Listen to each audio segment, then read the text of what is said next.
Welcome back. University of Lahore में दूसरी मंजिल से कूदकर खुदकुशी की कोशिश करने वाली तालिबा को वेंटिलेटर से हटा दिया गया। फातिमा ने घर वालों से बात की, सर हिलाकर डॉक्टरों के सवालात के जवाब दिए। आज न्यूरोसर्जिकल टीम रीढ़ की हड्डी के मुमकिन ऑपरेशन के लिए दोबारा जायजा लेगी। केस की तफ्तीश में नया मोड़ आया। पुलिस ने नारंग मंडी से नौजवान अहमद बिलाल को गिरफ्तार कर लिया। पुलिस का दावा है कि फातिमा हुसैन ने आखिरी फ़ोन कॉल बिलाल को की थी। मोबाइल फ़ोन की मेमोरी डिलीट करके दूसरी मंजिल से कूद गई। यूनिवर्सिटी ऑफ लाहौर में शोबा डी फार्मेसी की दूसरी मंजिल से कूदने वाली फातिमा को मुकम्मल होश आ गया। फातिमा को वेंटिलेटर से हटा दिया गया। डॉक्टर्स ने पूछा, ठीक हैं आप? फातिमा ने सर हिलाकर जवाब दिया, ठीक है आप? दर्द तो नहीं हो रहा? सांस ठीक है?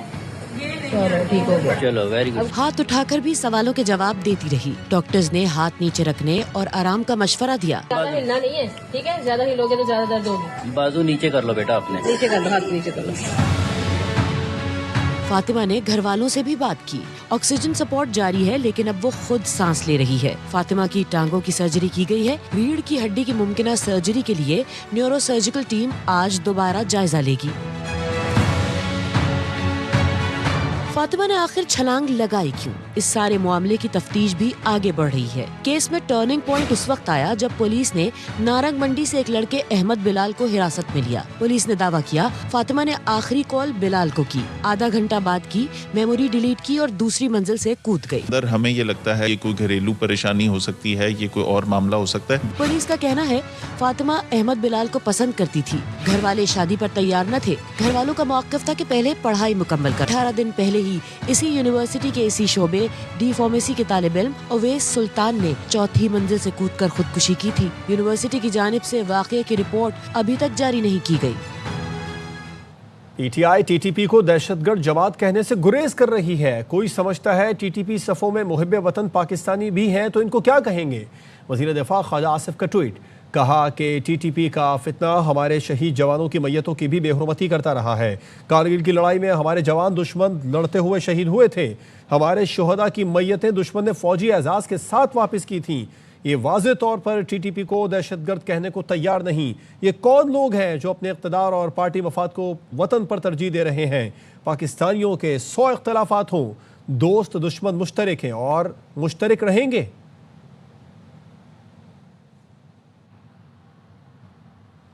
कालादम टीटीपी समेत जो भी पाकिस्तान की सरजमीन पर दहशतगर्दी करते हैं वो दहशतगर्द हैं। खैबर पख्तूनख्वा हुकूमत के मुआविन खुसूसी बराए इत्तलात शफी जान की प्रोग्राम 11th आवर में गुफ्तगू, कहा अफगान तालिबान हुकूमत की तरफ से दहशतगर्दी इम्पोर्ट के शवाहिद भी पाए गए। केपी हुकूमत को दहशतगर्दों के खिलाफ कार्रवाई के लिए एतमाद में लेना चाहिए। शफी जान ने एक दिन पहले कालादम तहरीक तालिबान पाकिस्तान को दहशतगर्द तंजीम कहने से इनकार किया था। ARY न्यूज़ की प्रोग्राम खबर के सीनियर एंकर पर्सन मोहम्मद मालिक के सवाल के जवाब में शफी जान आए बाएं शाएं करते रहे। चाह रहा हूं आप साफ मुझे कहें, टीटीपी एक दहशतगर्द जमात है। टीटीपी में जो लोग रियासत के खिलाफ हैं वो दहशतगर्द हैं। चले नूर वली मसूद, हाफिज गुल बहादुर दहशतगर्द हैं। इस पे अगर हम जाएंगे तो फिर हम घंटों हमें जाना है, हमारे बच्चे लोग शहीद होते हैं। जो भी पाकिस्तान की रियासत को नहीं मानता, जो भी पाकिस्तान की रियासत के कानून को नहीं मानता, जो भी पाकिस्तान की रियासत या पाकिस्तान की जमीन जो दहशतगर्दी के लिए इस्तेमाल करता है, पाकिस्तान के फोर्सेस पे हमले करता है, पाकिस्तान की सिविलियंस पे हमले करता है, वो चाहे टीटीपी हो, टीटीपी के अंदर हो, टीटीपी के बाहर हो, सारे दहशतगर्द कहलाते हैं। ऑपरेशन से पहले कौम को एतमाद में लेना होगा। कुछ लोग चाहते हैं हमारे बच्चों के हाथों में कलम की जगह बंदूक हो। वज़ीर आला खैबर पख्तूनख्वा का पेशावर में तकरीब से खिताब। सुहेल आफरीदी ने कहा कि मुल्क की खातिर कुर्बानियाँ दे रहे हैं, लेकिन यहाँ नीयतों में खोट है। बंद कमरों के फैसलों ने जिंदगी फिर अजीरन कर दी। खैबर पख्तूनख्वा में दोबारा अमन कायम किया था। बंद कमरों के फैसलों ने एक दफा फिर हमारी जिंदगी अजीरन बनाई हुई है। मुसलसल ऑपरेशंस करने के बाद अभी भी दहशतगर्दी है, जो आप मान रहे हैं कि दहशतगर्दी है। आज एक दफा फिर मिलिट्री ऑपरेशन किया जा रहा है, तो कौम को एतमाद मिले। हमने बार बार कुर्बानी दी है पाकिस्तान के लिए, अगर एक दफा फिर कुर्बानी देनी पड़ेगी तो हम दरेग नहीं करेंगे। मगरिब के बाद खैबर पख्तूनख्वा में थाने में सिपाही नहीं होता। खैबर पख्तूनख्वा हुकूमत ने अमन अमान पर एक इजलास नहीं किया। सिंध के सीनियर वजीर शजीन मेमन कहते हैं DGIS बयान ने खैबर पख्तूनख्वा हुकूमत का कच्चा चट्ठा खोल दिया। PTI दहशतगर्दों की हिमायत करती आई है। सुहेल आफरीदी को सिंध में वेलकम कहेंगे, लेकिन इंतशार न फैलाएं, गलत लफ्जों के इस्तेमाल से गुरेज करें। इस्तकबाल का मतलब ये नहीं कि PTI से हाथ मिला लिया। कल प्रेस कॉन्फ्रेंस हुई है, DGISP की पख्तूनख्वा की हुकूमत के खिलाफ कच्चा चिट्ठा खुला है। PTI का जो स्टांस रहा है वो इन दहशतगर्दों की हिमायत में रहा। क्या खैबर पख्तूनख्वा की हुकूमत का आपने कोई एक मीटिंग देखी? मगरिब के बाद खैबर पख्तूनख्वा में थाने में सिपाही नहीं बैठ सकता। चीफ मिनिस्टर KP के आ रहे हैं, मोस्ट वेलकम। कानून और आइन के दायरे में रहकर तमाम एक्टिविटीज में पूरी उनको इजाजत है। अल्फाज का चुनाव बेहतर करें, इंतशार ना फैलाएं। सियासी इख्तलाफ हैं, हमने कब कहा कि जी हम खुदा न खास्ता कोई उनसे हाथ मिलाने जा रहे हैं। वो एतराज़ात अपनी जगह, कोई हमारे घर पे आ रहा है, एज ए मेहमान होके आ रहा है, हम उनको बिल्कुल वेलकम। ऑपोजिशन वाले बात करने को तैयार नहीं। वो समझते हैं बातचीत शुरू होने से उनका सियासी नुकसान होगा। वज़ीर आज़म के मुशीर बराए सियासी उमूर राना सनाउल्लाह कहते हैं, नेशनल डायलॉग कमेटी के लोगों से मेरी और अयाज सादी की बात हुई है, हुकूमत आमादा है, वज़ीर आज़म की ऑफ़र मौजूद है। अपोजिशन वाले नेशनल डायलॉग कमेटी को भी किसी और नज़रिए से देखते हैं, अलग अलग बहाने बनाते हैं। ये नेशनल डायलॉग कमेटी को भी तस्लीम नहीं करते। किसी चीज़ का तयन हो तो पहला कदम हुकूमत उठाए। इन्फॉर्मेशन ये है कि वो बात करने को तैयार नहीं है। वो ये समझते हैं कि अगर उन्होंने इस तरह से बात शुरू की तो शायद पॉलिटिकली जो है वो उनके लिए अगर जो है वो बड़ी इन्होंने मुतालबा भी नेशनल डायलॉग कमेटी में जो साहिबान है ये हमें मिले हैं। मैं और स्पीकर याद सादिक साहब, हमारी इनके साथ बात हुई है। उनके ख्यालात से हमें बिल्कुल इत्तफाक है। प्राइम मिनिस्टर की ऑफर जो है वो मौजूद है। जो दूसरी साइड है अपोजिशन, वो कभी कोई बहाना और कभी कोई बहाना कर रहे हैं और वो इनको भी नहीं तस्लीम कर रहे। पहला कदम का पहले कोई तयन जो है वो हो तो पहला कदम जो है ना वो उठाया जाए, उनको छोड़ दिया जाए। वो गवर्नमेंट की कस्टडी में तो है नहीं, वो तो इस वक्त उनको कन्विक्शन हुई है। जिनके लिए आप बात कर रहे हैं को उनकी तरफ से कोई बात होगी तो बात है ना। अब आपके मैसेज देने पे तो बातें आगे नहीं ना चल पड़ेंगी। हमारी तरफ से तो ना नहीं है, ना जिस तरफ से है उस तरफ से ना समझें आप। सदर ज़रदारी, वज़ीर आज़म और नवाज शरीफ PTI से मुज़ाकरात करें। फ़ौज के खिलाफ मनफी प्रोपेगेंडा हो ना सियासत के लिए इस्तेमाल की जाए। वबा चौधरी ने कौमी मुज़ाकराती कमेटी कॉन्फ्रेंस का एलामिया पढ़कर सुनाया। कहा तमाम असीरों खासतौर पर ख़वातीन को रिहा किया जाए। मोहम्मद अली दुरानी बोले हुकूमत और जेलों में कैद सियासतदान आपस में बैठे। बैरिस्टर सैफ का कहना था बानी रिहाई के बाद तलवार उठाकर मुखालिफिन को नहीं मारेंगे। मुमलिकत आसिफ जरदारी, मोहम्मद नवाज शरीफ और शहबाज शरीफ हुकूमत की तरफ से मुज़ाकरात ये 3 लोग करें। कानून के दायरे में सियासी सरगर्मियों की इजाजत दी जाए। ख्वाजा पाकिस्तान को अपनी सियासत के लिए इस्तेमाल करें, ना ही मनफी प्रोपेगेंडे का हिस्सा बनाया जाए। तमाम पॉलिटिकल वर्कर्स और खुसूसन खवातीन सियासतदान और वर्ग को फौरी तौर के ऊपर रिहा किया जाए। डायलॉग हुकूमत और कैद में मौजूद जो कायदीन है ऑपोजिशन के, उनके दरमियान होना चाहिए। सियासी कुव्वतों को ये डर है कि वो निकलने के बाद क्या करेंगे। तमाम फरीकैन को ये एतमाद देना पड़ेगा कि खान साहब रिहाई के बाद वो तलवार हाथ में लेके या AK-47 हाथ में लेके कोई लोगों को मारेंगे नहीं, बल्कि इस मुल्क की सियासत में एक पॉजिटिव रोल प्ले करेंगे। कोयटा से खबर है जहां पर निजी हेल्थ सेंटर से मुबैना तौर पर नौमौलूद बच्चा गायब हो गया है। अजीजुर रहमान काकड़ से इस बारे में तफसीलात जानते हैं। अजीज बताइए क्या मामला है ये? जी बिल्कुल, ये अजीब गरीब और अफसोसनाक वाक़या आज सूबाई दारुल-हुकूमत कोयटा में पेश आया, जहां पर निजामुद्दीन नामी शख्स ने बताया कि 3 दिन पहले उन्होंने अपना बच्चा निजी सेंटर के हवाले किया था। वो 3 दिन तक मुसलसल जाकर बच्चे को देखता रहा और उसकी वीडियो भी बनाई है उन्होंने। आज सेंटर के अमले ने उन्हें कॉल करके बताया कि आज आप अपनी बच्ची को ले जाइए। निजामुद्दीन का ये कहना था कि मैं सेंटर गया, वहाँ पे मैंने उनको बताया कि मैं बच्चा हवाले किया था, बच्ची मेरी नहीं है। तो सेंटर अमले ने ये मौका अख्तियार किया है कि आपका बच्चा गलती से दूसरी फैमिली ले गया है और ये बच्ची छोड़ गया है। वो बच्चा जो फैमिली गलती से ले गया वो फौत हो गया है। निजामुद्दीन का ये कहना था कि मैंने उस फैमिली से भी बात की। उन्होंने कहा कि हम अपने बच्चे को लाए थे जो फौत हुआ है और वो नर्सरी का अमला किसी दूसरे की बच्ची जबरदस्ती मुझे थमा कर मेरे बच्चे को गायब कर दिया गया है। निजामुद्दीन ने पुलिस में रिपोर्ट दर्ज कराई है। पुलिस ने कार्रवाई करते हुए सेंटर के हमले के 4 अफराद को गिरफ्तार करके सेंटर को ताला लगा दिया है और पुलिस मजीद तफ्तीश कर रही है। पुलिस मजीद तफ्तीश कर रही है। अजीजुर रहमान काकड़ तफसीलात से आगाह कर रहे थे, आपका शुक्रिया। बन्नू में दहशतगर्दों के हाथों एक पुलिस अहलकार शहीद, दूसरा कम उम्र बेटे समेत जख्मी हो गया। बन्नू के इलाके मंडान गेट में नामालूम मोटरसाइकिल सवारों ने पुलिस अहलकार की गाड़ी पर फायरिंग कर दी। फायरिंग के नतीजे में हेड कांस्टेबल हाशिम अली खान और उनका 3 साल का बच्चा जख्मी हो गया। थाना डोमेल की हुदूद से नामालूम दहशतगर्दों ने पुलिस अहलकार नवीद अकरम को अगवा करके कत्ल कर दिया। अहलकार नवीद अकरम को गुज़श्ता रोज फुटबॉल ग्राउंड से अगवा किया गया था। कराची से खबर है जिसके इलाके न्यू कराची की कचरा कुंडी से 1 जनवरी को खातून की बोरी बंद लाश की शनाख्त कर ली गई है। मकतूला 2 बच्चों की मां थी। रिपोर्ट कर रहे हैं सलमान लोधी। न्यू कराची से खातून की बोरी बंद लाश मिलने का केस, वाक़ये के 7 रोज बाद खातून की शनाख्त कर ली गई। मकतूला खातून की शनाख्त 35 साल आसिया बीबी के नाम से हुई है, जो शादीशुदा और 2 बच्चों की माँ थी। आदमी ने बोला बाहर आ जाओ, मैं खड़ा हुआ हूँ।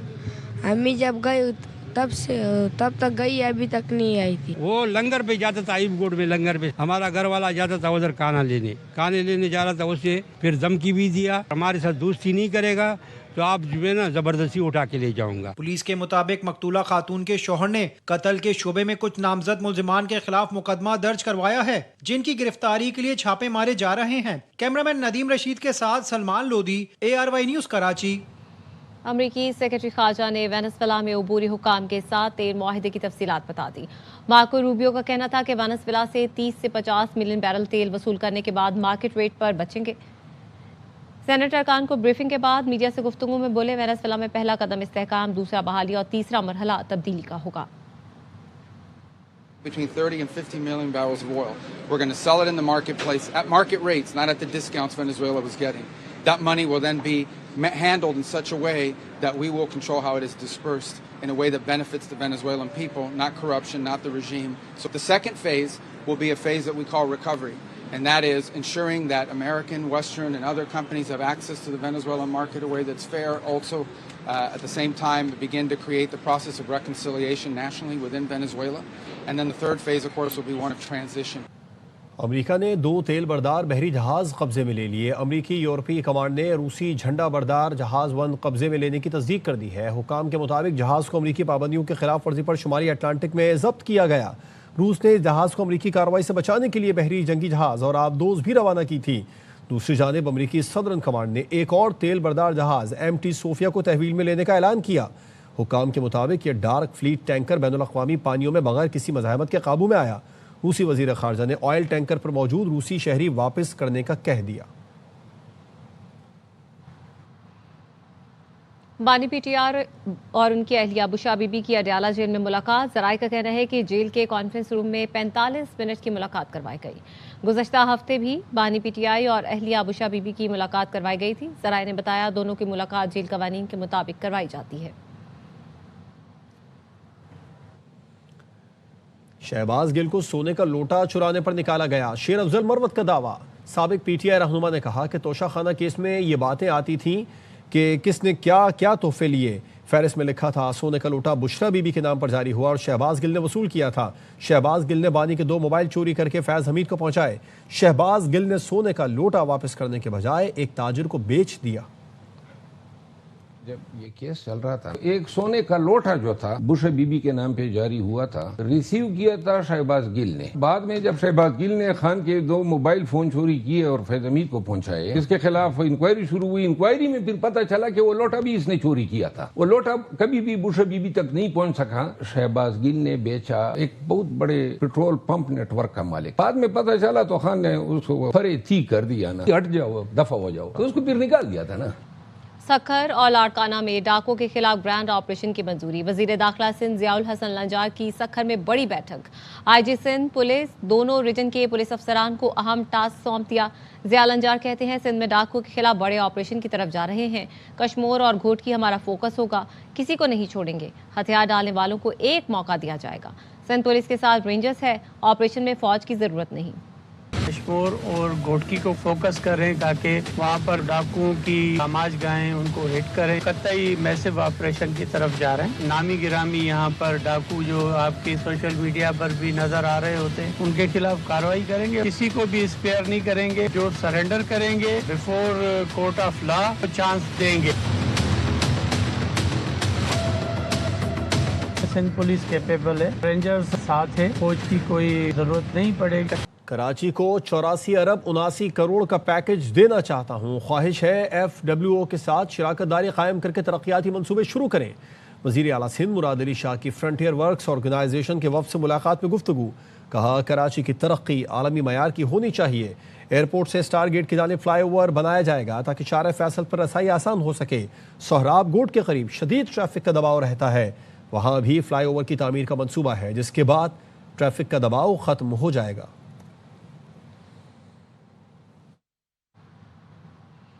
वज़ीर आज़म साहब सिर्फ लाहौर नहीं कराची भी है, विफाक को कराची के लिए भी इक़दाम करना होंगे। मेयर कराची मुर्तज़ा वहाब कहते हैं प्रेस कॉन्फ्रेंस और तनकीद से मसाइल हल नहीं हो सकते, लोग टोपी ड्रामे करते हैं और चले जाते हैं। फारूक सत्तार कराची को MQM से बचाना चाहते हैं तो साथ हैं। सारे मसाइल का हल कराची हो और वफाकी हुकूमत कराची शहर के लिए कोई मेजर चीज ना करे। थोड़ा सा लाहौर के अलावा सोचने की जरूरत है। प्राइम मिनिस्टर साहब टोपी ड्रामे आपके साथ करते हैं, फिर चले जाते हैं, फिर कहते हैं इख्तियार नहीं है, वसाइल नहीं है। जब कोई काम नहीं होता तो वो कहते हैं यार पीपल्स पार्टी जिम्मेदार है। कह दिया फारूक सत्तार साहब ने कि हम कराची बचाओ मुहिम चला रहे हैं और वो इत्तफाक करते हैं कि हाँ MQM से बचाने की जरूरत है, तो मैं साथ हूँ उनके। आ जाए मिल के बचाएंगे। पंजाब की बेटियां मैदान में निकलेंगी तो बीमारियां भाग जाएंगी। आवाम को घर की दहलीज पर सेहत की सहूलतें फराहम करेंगे। वज़ीर आला पंजाब मरियम नवाज कहती हैं पूरे पंजाब में अस्पताल बन रहे हैं। लाहौर में नवाज शरीफ कैंसर अस्पताल तैयार है। कोशिश है लोगों को घर की दहलीज पर सहूलतें फराहम करने में पीछे ना रहे। पंजाब की बेटी डट जाए तो पंजाब की तकदीर बदल के रख सकती है। पंजाब की बेटियों का एक सैलाब है आज यहाँ पर। मैदान अमल में निकलेंगी तो पंजाब से बीमारियां तो दूर भाग जाएंगी। शहर ऐसा नहीं रहेगा जहाँ हेल्थ के ये गार्जियंस पहुँच के लोगों का दरवाजा खटका के उनको कहेंगे कि आप अपनी बीमारी की तशखीस कराओ। अगर आपके लिए कोई अद्वियात की जरूरत है, किसी चेकअप की जरूरत है तो हम घर पे आपको करके जाएंगे। पंजाब जो कि दुनिया में बहुत पॉपुलर हुआ, दुनिया की तारीख का सबसे बड़ा वेस्ट मैनेजमेंट सफाई का प्रोग्राम है। इतने बड़े अस्पताल बन रहे हैं पूरे पंजाब के तमाम शहरों के अंदर, कार्डियोलॉजी यूनिट्स बन रहे हैं और में नवाज शरीफ कैंसर हॉस्पिटल तैयार है। कोशिश ये है पंजाब की आवाम को जिस तरह की सहूलत भी हम उनके घर पे उनको प्रोवाइड कर सके उसमें हम पीछे ना रहें। वज़ीर आला KP Suhail Afridi vice chancellor की अंग्रेजी में तकरीर पर नाराज। कहा मोहतरमा वाइस चांसलर ने आज फिर अंग्रेजी में तकरीर की, अच्छी नहीं लगी। तमाम वाइस चांसलरों को हिदायत दी है कौमी ज़बान उर्दू में तकरीर करें। दूसरी बार कह रहा हूँ, तीसरी बार गुस्सा आएगा। वाइस चांसलर साहिबा आज फिर आपने इंग्लिश में तकरीर की जो मुझे बिल्कुल अच्छी नहीं लगी। मैंने तमाम यूनिवर्सिटीज़ को ये हिदायत दी है कि हमारी कौमी ज़ुबान उर्दू है और तमाम तकरीरें उर्दू में होगी। और ये मैं दूसरी दफ़ा कह रहा हूँ और तीसरी दफ़ा मुझे फिर गुस्सा आएगा। अमेरिका की भारत में ईसाइयों पर हमलों की मजम्मत। क्रिसमस के मौके पर हिंदू शिद्दत पसंदों ने ईसाइयों और गिरजाघरों पर हमले किए थे।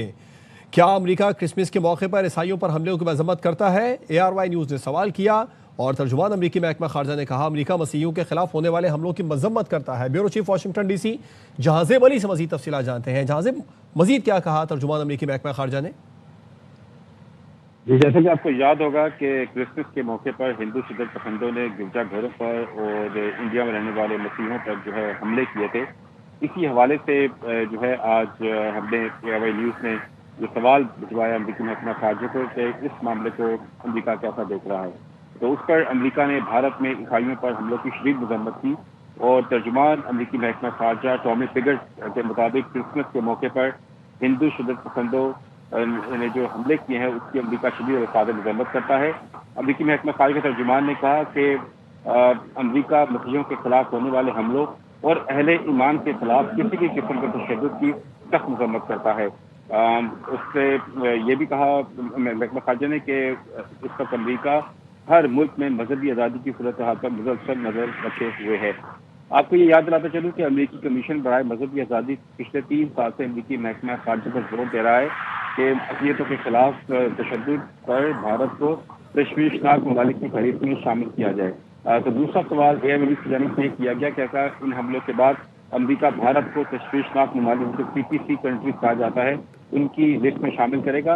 जिस पर तर्जुमान ने कहा कि बैन अल-अक़वामी मजहबी आज़ादी एक्ट के तहत तशवीशनाक ममालिक में शामिल करने के लिए तमाम जायज़ों को मद्देनजर रखा जाता है। उन्होंने कहा कि सिविल सोसाइटी, इंसानी हकूक़ के कारकुनों, मजहबी तंजीमें, मुल्की और बैन अल-अक़वामी इंसानी हकूक़ के इदारों की रिपोर्ट का जायजा लेने के बाद ही किसी भी मुल्क को CPC कंट्री में डालने का जो है उसका फैसला किया जाए। इस वजह से कोई पेशगी ऐलान अभी अमरीकी महकमा खारजा नहीं करेगा। ताहम अमरीकी महकमा खारजा ने भारत में ईसाइयों पर होने वाले जो वाक़यात हुए थे उनकी शदीद दरख्वास्त नजर रखी है। जहांज़ेब अली तफसीलात बता रहे थे, आपका शुक्रिया।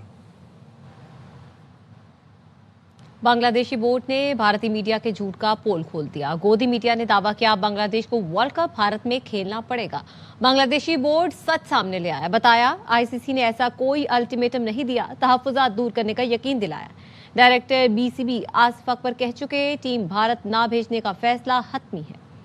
भारतीय टीम पाकिस्तान नहीं आई तो ICC ने सपोर्ट किया। सिक्योरिटी खदशात पर बांग्लादेश का फैसला भी कबूल करना चाहिए।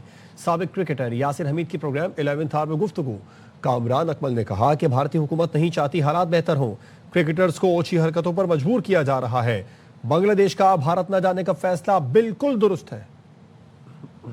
जो वांटेड है बांग्लादेश में, उनके पास उन्होंने असाइलम लिया हुआ है वहाँ पे, तो ये काफी गमो गुस्सा है बांग्लादेशी अवाम में। इंडिया की टीम पाकिस्तान नहीं आई थी चैंपियन ट्रॉफी खेलने, ICC ने उनके डिसीजन को रिस्पेक्ट किया था। वही सिनेरियो है, उनको अगर कोई सिक्योरिटी खदशात है तो ICC को उनके डिसीजन को सपोर्ट करना चाहिए, रिस्पेक्ट करना चाहिए। बांग्लादेश ने जो भी डिसीजन लिए ठीक किया। स्पोर्ट्स को यूज कर रहे हैं मजीद अपने रिलेशन खराब करने के लिए। वो चाहते ही नहीं है कि हमसाए हमारे साथ रहे। रिलेशन जब टॉप लेवल पे खराब होते हैं, एंटरटेनमेंट और स्पोर्ट्स के जरिए बेहतर करते हैं, स्पोर्ट्स को भी दूर करते जा रहे हैं। तो सियासत, पॉलिटिशियन जितने हैं क्रिकेटरों को आगे किया हुआ, प्लेयरों को मना करते हैं शेक हैंड करने से, उनका इमेज खराब कर रहे हैं।